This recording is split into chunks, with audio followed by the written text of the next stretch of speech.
Welcome to head TV. మీరు చూస్తుంది money talk series. మనతో ఒక చాలా స్పెషల్ గెస్ట్ ఉన్నారు ప్రస్తుతానికి, మణిగురు రాజశేఖర్ గారు. నమస్కారం అండి. థ్యాంక్ యూ సో మచ్, మీరు ఇవాళ మా స్టూడియోకి వచ్చారు.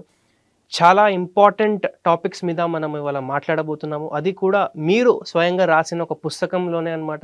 సో మీరు ఈ మనీ కోట్స్ అని ఏదైతే ఒక బుక్ రాశారో, ఒకసారి ప్రేక్షకులకు చూపించడానికి బుక్ అనమాట. సో ఇందులో నుంచి కోట్స్ గురించి మీరు రాసిన దాన్నే మనం ఇవాళ డిస్కస్ చేద్దాము, దాని అర్థాలను మనం ఇవాళ తెలియజేద్దాము. సో మన ఎపిసోడ్స్ని ఇప్పుడు ప్రారంభం చేద్దాం. మణిగురు రాజశేఖర్ గారు, ఇంకొక కోట్ గురించి డిస్కస్ చేద్దామండి. సో ఇందులో ధనవంతులు ఎప్పుడు నేర్చుకుంటూ ఎదుగుతారు, మిగతా వారు మాకు అంతా తెలుసు అనుకుంటూ అలాగే ఉండిపోతారు. దీని గురించి ఎక్స్ప్లెయిన్ చేయండి. ఇక్కడ మనకి ఏమైందంటే నాట్ ఓన్లీ ధనవంతులు, ఈవెన్ సక్సెస్ఫుల్ పీపుల్ని కూడా, ఎవరినైనా మన సక్సెస్ఫుల్ పర్సనాలిటీస్ని తీసుకుంటే, లేదా విజయం పొందిన వాళ్ళని, విజేతలని వాళ్ళని తీసుకుంటే కనుక, ఆర్ మనీ విషయంలో ధనవంతులు అంటే మనీ విషయంలో సక్సెస్ అయిన వాళ్ళు, లేదా మిగతా విషయంలో సక్సెస్ అయిన వాళ్ళు. సో ఇక్కడ ఏంటంటే when you are learning you are growing, when you are learning you are growing, when you are not growing you are dying. So ఇక్కడ పాయింట్ ఏంటంటే, ఇవాళ రోజున లైఫ్ మొత్తం కాంపిటీషన్, పోటీ ప్రపంచం అయిపోయింది. ఈ పోటీ ప్రపంచంలో మనము ఉన్న స్థానాన్ని కాపాడుకోవాలన్నా కానీ పరిగెత్తాలి. ఇప్పుడు ఉన్న స్థానాన్ని యాజ్ ఇట్ ఈస్గా నువ్వు కాపాడుకోవాలని పరిగెత్తాలి. లెటర్సే ఓ రన్నింగ్ రేస్ అవుతుంది, రన్నింగ్ రేస్ లోపల మన పొజిషన్ 4th అనుకుందాం, ఓ 10 మంది పరిగెడుతున్నాం, మనం 4th ప్లేస్లో ఉన్నాం.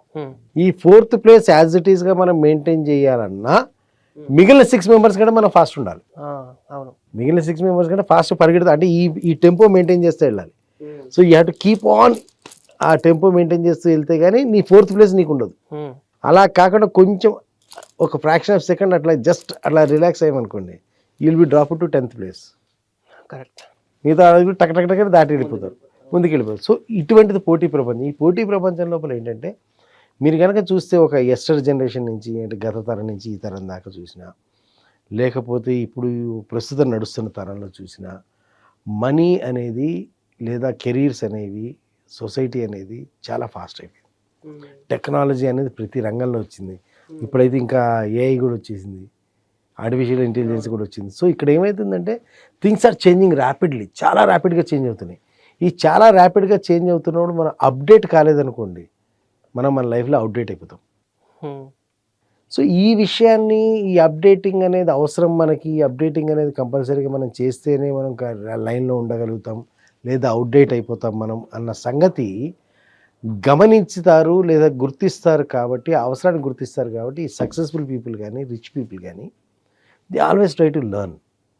ఈవెన్ ఇప్పుడు ఒక విషయం మాట్లాడితే, బిల్ గేట్స్ లాంటి వ్యక్తిని కదా చూస్తే, ఆయన వారానికి ఒక బుక్ చదువుతాడు అంటాడు, వారానికి ఒక కొత్త బుక్ చదువుతాడు. అంటే వారానికి ఒక కొత్త బుక్, ఈ స్టిల్ లెర్నింగ్. మీరు చూస్తే కనుక బిల్ గేట్స్ లాంటి వ్యక్తి ప్రపంచంలో నెంబర్ 1 స్టేజ్కి వెళ్ళాడు కదా, ఆయన ఇంకేం నేర్చుకోక్కర్లేదు అనుకుంటాం మనం. కానీ still he's also reading week ఒక పుస్తకాన్ని, వారానికి ఒక పుస్తకాన్ని యావరేజ్న చదువుతుంటారు. Warren Buffett చదువుతుంటారు. అలా మీరు కనుక ఏ సక్సెస్ఫుల్ ఈవెన్ యాక్టర్స్ని చూసినా, they always have a book in their shooting spot. మధ్యలో స్పాట్స్లో అలా షార్ట్కి మధ్య గ్యాప్లో చదువుకుంటూ ఉన్నాం. అంటే సో దే సీ ఏం నేర్చుకుంటున్నారు అనేది, ఫస్ట్ ఆఫ్ ఆల్ నేర్చుకోవటం అనేది మస్ట్ అండ్ షుడ్. ఇది ఫస్ట్ ఆస్పెక్ట్. సెకండ్ ఆస్పెక్ట్, మన ప్రొఫెషన్కి, మన మనీ మేకింగ్కి, లేదా మన పర్సనల్ లైఫ్కి, అంటే మన లైఫ్లో ఇంప్రూవ్మెంట్కి కావాల్సింది నేర్చుకోవడం అనేది సెకండ్ ఆస్పెక్ట్. అంటే కనిపించింది కదా అని, ఏదో నేర్చుకోమన్నారు కదా అని ఏ నవల్లో చదువుకోవడమో, లేదా ఏ పుస్తకం దొరికితే ఆ పుస్తకం చదువుకోవడమో కాకుండా, మన లైఫ్కి ఏది ఉపయోగపడుతుంది. If you're into some profession, ఆ ప్రొఫెషన్కి సంబంధించిన అప్గ్రేడెడ్ నెక్స్ట్ టెక్నాలజీ ఏమొస్తుంది, ఎలా వస్తుంది, ఎటువంటి ప్రజెంటేషన్స్ వస్తున్నాయి, ఎటువంటి టెక్నాలజీలో మార్పులు ఎటువంటివి వస్తున్నాయి, లేదా మనీ రూపంలో, మనీ విషయంలో. సో ఇట్ ఈస్ ఆల్సో, అంటే మన లైఫ్లో కొన్ని ఒక 6-7 డొమైన్స్ ఉంటాయి. Like let us say career అని, ఫైనాన్స్ అని, ఫ్యామిలీ అని, and what we call health అని, స్పిరిచువాలిటీ అని, సొసైటీ అని, డిఫరెంట్ డొమైన్స్ ఉంటాయి. ఈ డొమైన్స్లో ప్రతి దాంట్లో మనం గ్రో అవ్వాలి. సో మీకు ప్రస్తుతం మీరు ఇది ఏ డొమైన్ చూస్తున్నారు? కెరీరా, ఫైనాన్సా, ఫ్యామిలీయా, ఫిజికల్ ఫిట్నెసా, స్పిరిచువల్ ఫిట్నెసా, ఏం చూస్తున్నారు? సో ఏది మీకు ఇంప్రూవ్మెంట్ కావాలి అనుకుంటే, ఏది ఇప్పుడు రైట్ నో ఇంపార్టెంట్ అనుకుంటే, ఆ రంగంలో మీరు నేర్చుకోవటం అనేది కంపల్సరీ. ఇది నేర్చుకుంటాడు కాబట్టి, ఆ నేర్చుకునే ఇంక్లినేషన్ ఉంటుంది కాబట్టి, ది టేక్అవుట్ ఏ టైం. అంటే అంత బిజీ షెడ్యూల్లో కూడా వాళ్ళకు అరగంటో గంటో టైం తీసి కంపల్సరీ నేర్చుకోవడం అనేదాన్ని ఒక ముఖ్యమైన భాగంగా భావిస్తారు. అదే ఒక మిడిల్ అండ్ పూర్ క్లాస్ పీపుల్కి వచ్చేసరికి ఓ 20-25 ఇయర్స్ దాటకుండానే వాడిని ఏదైనా కోర్స్ నేర్చుకుందాం, ఈ వయసులో ఏం నేర్చుకుంటాం సార్, ఇంకా ఇప్పుడు ఏమి నేర్చుకుంటాం సార్, ఇప్పుడు క్లాసులకి ఏమి వెళ్తాం సార్, ఇప్పుడు ఏం చదువుతాం సార్, అప్పుడు ఆఫీస్కి వెళ్ళి వచ్చేసరికి స్ట్రైడ్ అయిపోతున్నాం సార్, ఇంకేం నేర్చుకుంటాం సార్, ఇంకేం చదువుతాం సార్. సో లేదు ఇంకా కొంచెం గట్టిగా మనం నేర్చుకోండి ఇది ఫలానా విషయం అంటే ఆ విషయం గురించి నాకెందుకు తెలియదు, నాకు తెలుసు కదా, నాకు తెలుసులే. మనీ నాకు తెలుసు కదా, చిన్నప్పటి నుంచి హ్యాండిల్ చేస్తున్నా. హెల్త్ నాకు తెలుసు, కెరీర్ నాకు తెలుసు కదా. సో ఎవ్రీథింగ్ హీ అజ్యూమ్స్, అంటే వాడు ఊహించుకుంటాడు నాకు తెలుసు అని ఊహించుకున్న నాకు తెలుసు కాబట్టి నేను నేర్చుకోవాల్సిన అవసరం లేదు అనుకుంటాడు. ఇప్పుడు బిల్ గేట్స్ లాంటి వ్యక్తి నేర్చుకోవాల్సిన అవసరాన్ని ఎక్స్పీరియన్స్ చేస్తున్నాడు. మహా సైంటిస్టులు ఆ రంగంలో ఉన్న విషయాన్ని నేర్చుకోవడానికి ఎక్స్పీరియన్స్ చేస్తున్నారు. Even the actors, Amitabh Bachchan లాంటి వ్యక్తి అంత సూపర్ స్టార్ డామ్ వచ్చిన తర్వాత కూడా sometimes he looks at the upgradation of acting talent.